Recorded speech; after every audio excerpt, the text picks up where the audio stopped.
Bueno, hablemos primero que todo de esas 3 sedes que hay actualmente sobre la unidad de búsqueda de desaparecidos en Caldas y en Risaralda. ¿Qué diagnóstico se ha hecho de estas sedes hasta el momento? ¿Cómo están funcionando? Pues es muy importante contarle a la audiencia que la unidad de búsqueda de personas dadas por desaparecidas tiene un despliegue territorial y es la forma como nosotros podemos buscar a los de cerca de 127.000 desaparecidos que arrojó el conflicto armado en Colombia.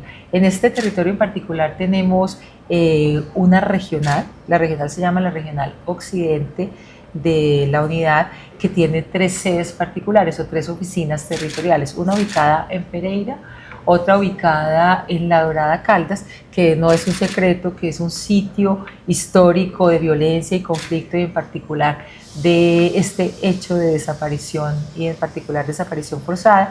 Y recientemente abrimos una oficina acá en Manizales, que obviamente también desde ese despliegue territorial tiene que cubrir a todo el departamento de Caldas e incluso a unos municipios de estos departamentos vecinos del eje cafetero que tienen conexidad con los contextos y las dinámicas de la desaparición, porque esa es la forma como, digamos, se perpetró la desaparición en este territorio del país. Incluso contar que este eje cafetero en particular tiene, por ejemplo, muchas conexidades con nuestros planes regionales de búsqueda de Antioquia, es particular del oriente antioqueño, e incluso con lo que tiene que ver, por ejemplo, con el área de puertos, que es más el sector del Magdalena Medio.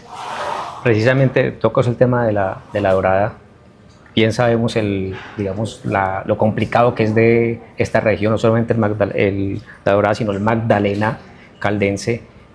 Estuvo recientemente allá. ¿Qué encontró? Estuvimos allá, pues, monitoreando en particular los trabajos en el marco del Plan Regional de Búsqueda, y sobre todo una necesidad cercana de intervenir el cementerio de La Dorada en una de las muchas fases en las cuales ya hemos, digamos, trabajado en particular en este cementerio, y donde esperamos recuperar cuerpos de víctimas de desaparición.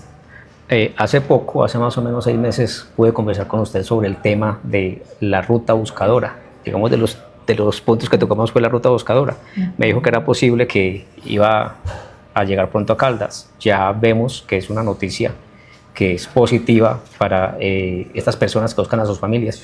¿Cómo se configura esa ruta buscadora? ¿En qué consiste? Y una familia que está buscando a su ser querido, ¿qué puede hacer? ¿Cómo puede acudir a la entidad para encontrar a sus seres queridos? Sí, en efecto hablamos por teléfono de la ruta buscadora, por videollamada en particular. La ruta buscadora para nosotros es una estrategia absolutamente importante de este trabajo territorial que hace la entidad.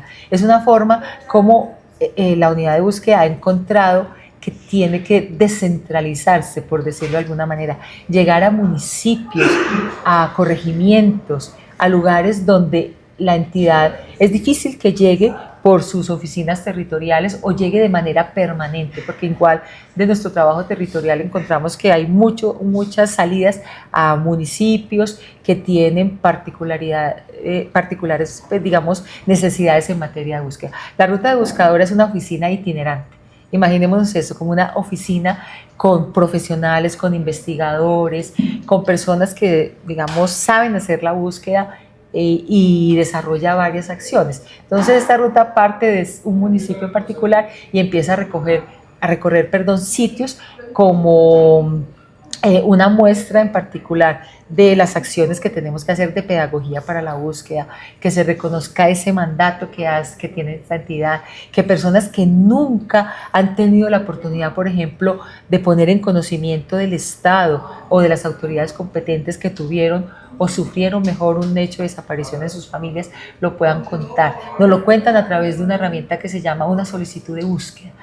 Además, estas rutas buscadoras hacen acciones de incidencia, hablan con los gobernantes locales, con los alcaldes locales, para que destinen recursos humanos, técnicos, también a la búsqueda en particular en el municipio que nosotros visitamos. En esta ruta buscadora, una familia que se acerque, se puede acercar sin cita previa porque estamos llegando.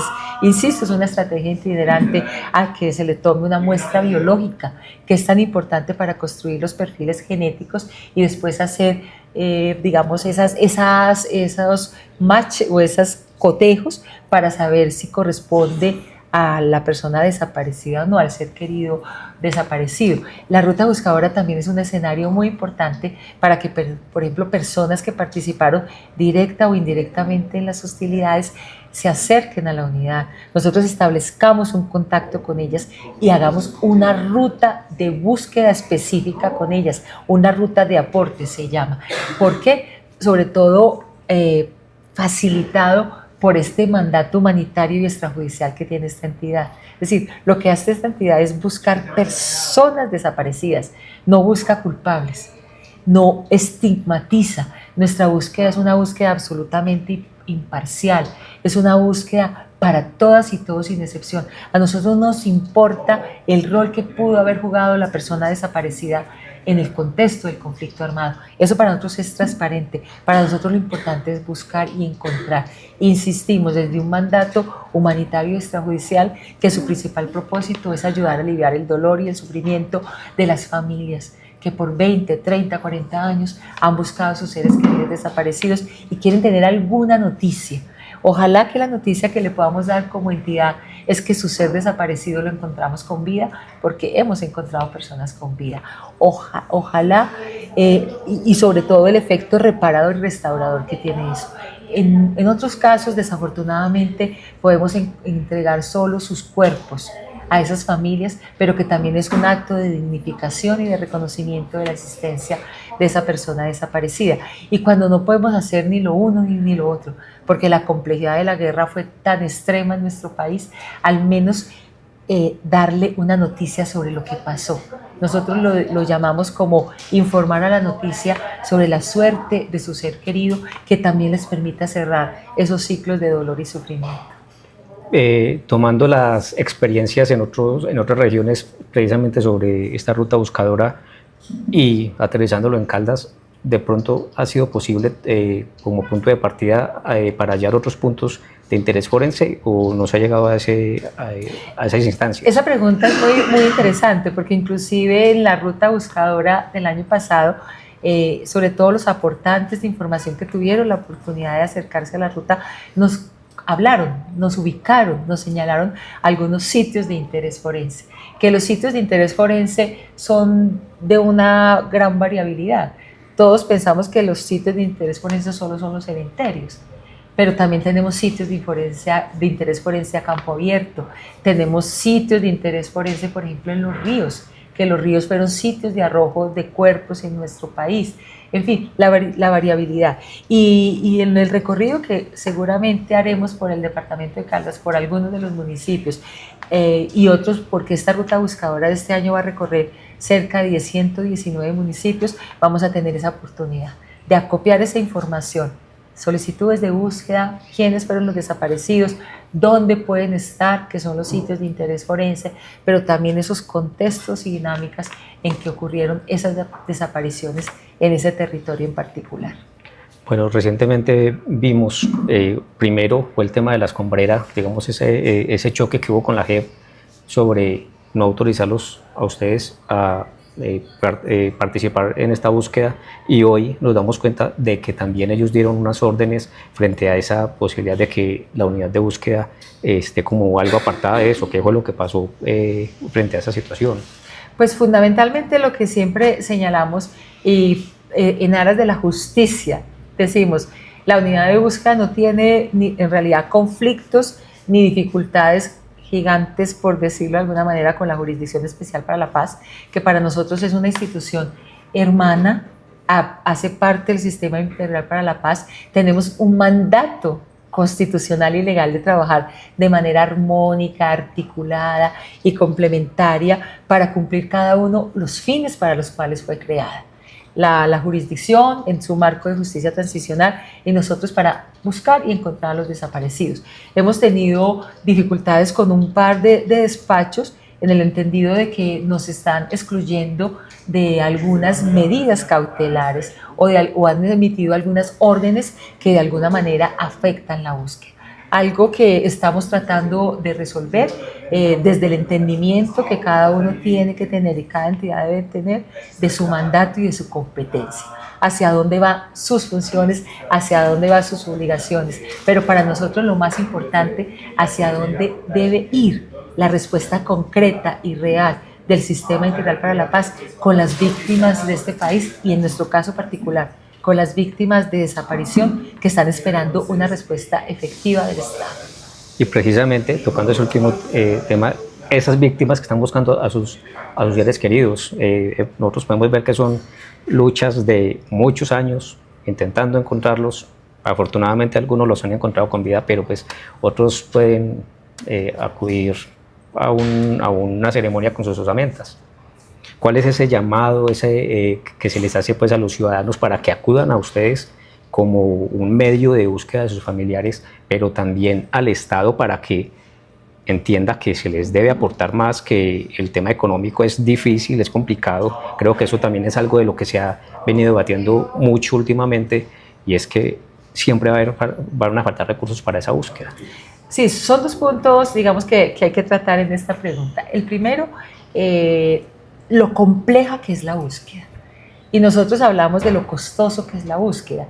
Y cuando hablamos de lo costoso de la búsqueda, no nos estamos refiriendo exclusivamente a los costos económicos, pero los recursos se necesitan para poder acceder a sitios apartados, a sitios distantes, a sitios dispersos, a sitios donde, por ejemplo, a veces las misiones de la unidad de búsqueda de personas dadas por desaparecidas implican unos despliegues logísticos inmensos, o implican, por ejemplo, transporte por medios no convencionales que son costosos, por ejemplo, por barcos, por lanchas, en fin, o necesitamos cantidad de semovientes para llegar a esas cordilleras, por ejemplo, que son parte del plan regional de búsqueda, específicamente del oriente de Caldas.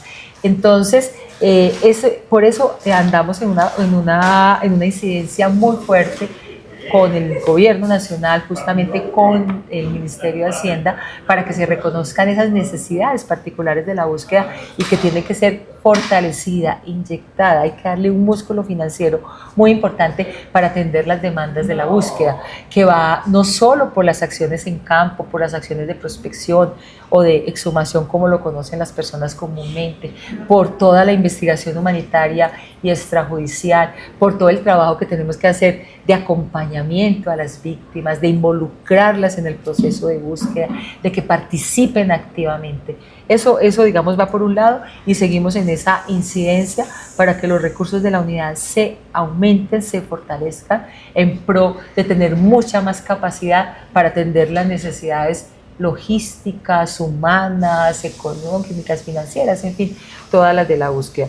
Lo segundo, que tiene que ver con las familias buscadoras, con las víctimas. El centro de la búsqueda humanitaria y extrajudicial son esas personas, son esas familias que han buscado por tantos años solas, en completa soledad, y que esta es la única oportunidad que el Estado, digamos, asume esa responsabilidad y de manera directa asume ese reto de buscar a esos desaparecidos de tantos años. Pero esa búsqueda no la puede hacer la entidad sola, la hace en compañía de las familias que participan en todo el proceso de búsqueda. Entonces el mensaje siempre es ese: existe una entidad para ustedes, una entidad que asumió este compromiso histórico de buscar a los desaparecidos, de devolver la esperanza, de mostrar cómo la búsqueda humanitaria y extrajudicial es también un proceso reparador y restaurador. Es un proceso que ayuda a cerrar ciclos de dolor y de sufrimiento. Entonces, que confíen en esta entidad, que crean en esta entidad. Esta es una entidad que se abre paso en medio de dificultades en los territorios más distantes y más lejanos de nuestro país, donde la desaparición ocurrió, pero también en estos centros urbanos, donde también la desaparición ocurrió. No hay un municipio de Colombia que haya sido ajeno a las dinámicas de la desaparición en cualquiera de sus formas. Entonces, confiar en la entidad, una entidad que tiene servicios gratuitos, una entidad que es absolutamente confidencial, que todo lo que nos digan las víctimas o las personas que participaron en las hostilidades, que quieren apoyar a la búsqueda, queda en la absoluta reserva, en la absoluta confidencialidad, que no se va a poner en riesgo ni a esas familias, ni a esas personas, ni a esos aportantes de información. Entonces, que aquí está esta entidad para acompañarlas y para que juntos recorramos, como decimos en la entidad, el camino de la búsqueda.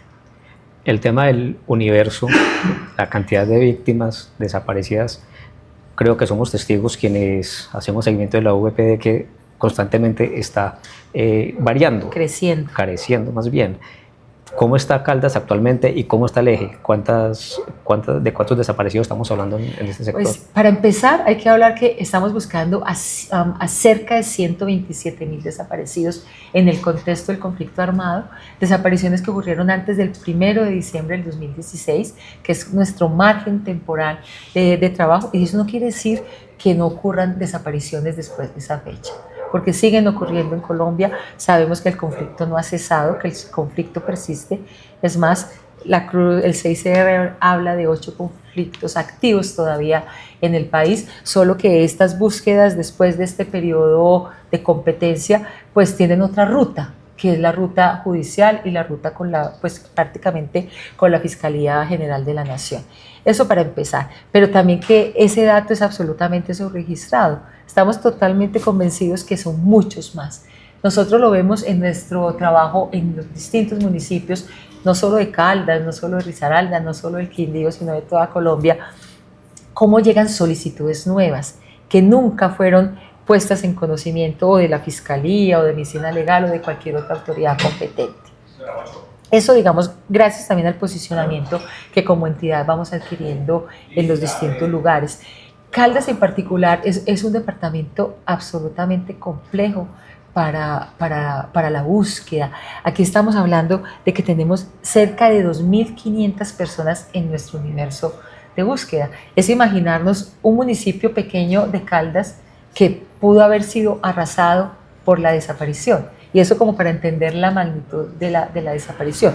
Y en el departamento en particular tenemos cerca de 750 solicitudes de búsqueda. Y eso es importante para hacer un llamado en que podemos tener un universo, pero las solicitudes siempre están por debajo de ese universo, porque cada día necesitamos que esa brecha, esa distancia que hay entre ese universo y el número de solicitudes se aminore, sea más pequeño.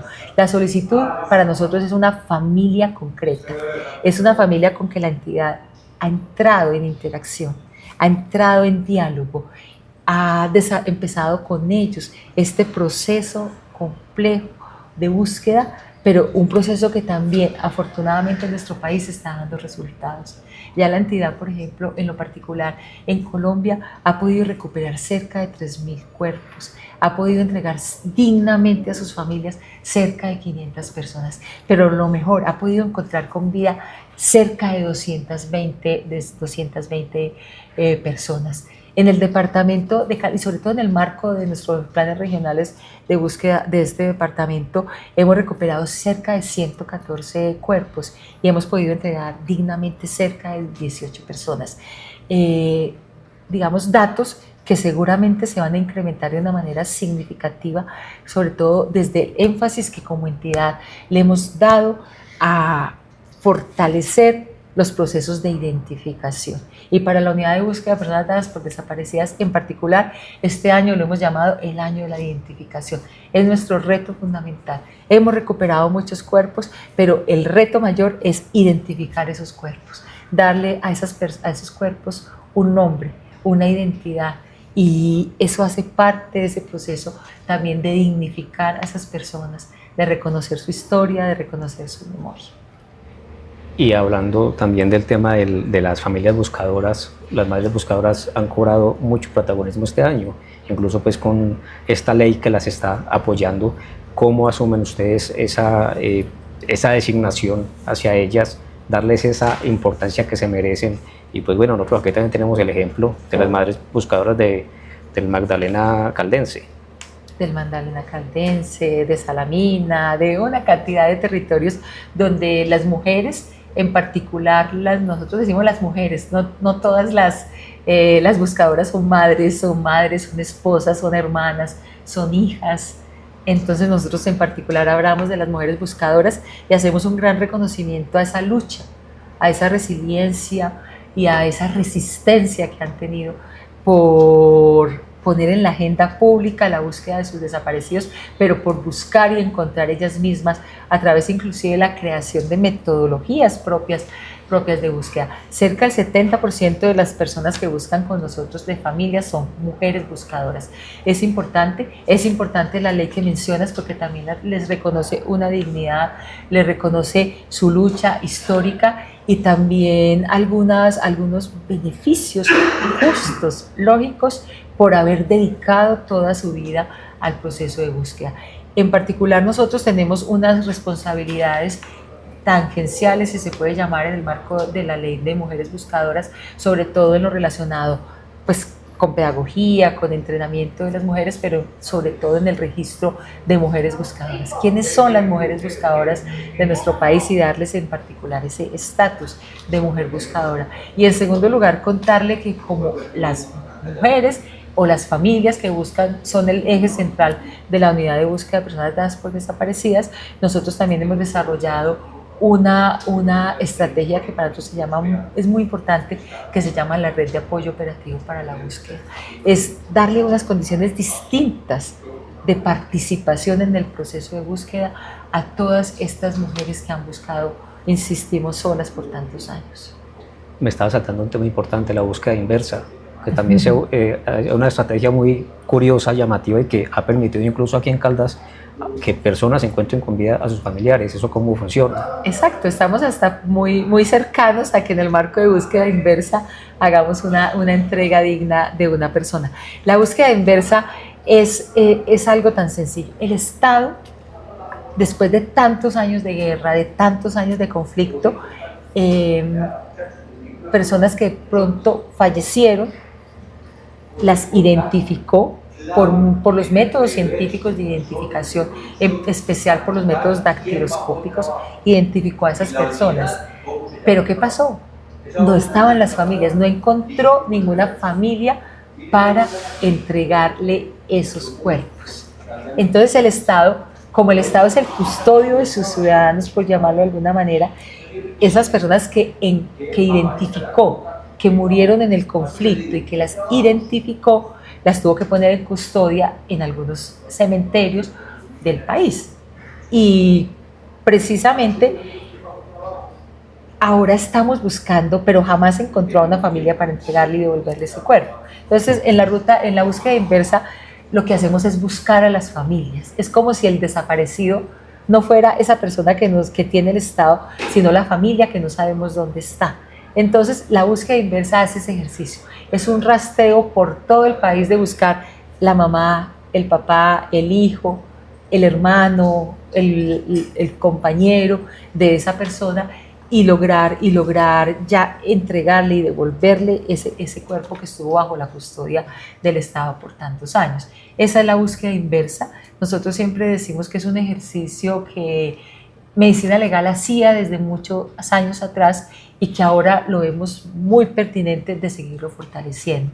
Nuestra estrategia de búsqueda inversa empezó con cerca de 70 cuerpos que teníamos absolutamente ubicados, identificados y ubicados donde estaban, porque es que el reto también es ir al sitio donde el Estado los dejó y que permanezcan en ese lugar, sobre todo con las dificultades que sabemos ha pasado en este país con la administración de los cementerios, que no había una política fuerte y rigurosa de preservación de esos cuerpos. Entonces, esos 70 cuerpos con los que empezamos nuestra estrategia de búsqueda inversa, prácticamente ya todas las familias están identificadas, ubicadas y ya hemos entregado dignamente la gran mayoría de esos cuerpos. Nos faltan unos cuantos, pero hay que insistir que cada día nutrimos más nuestra estrategia de búsqueda inversa porque cada día tenemos más cuerpos que cumplen los criterios de inclusión dentro de la estrategia.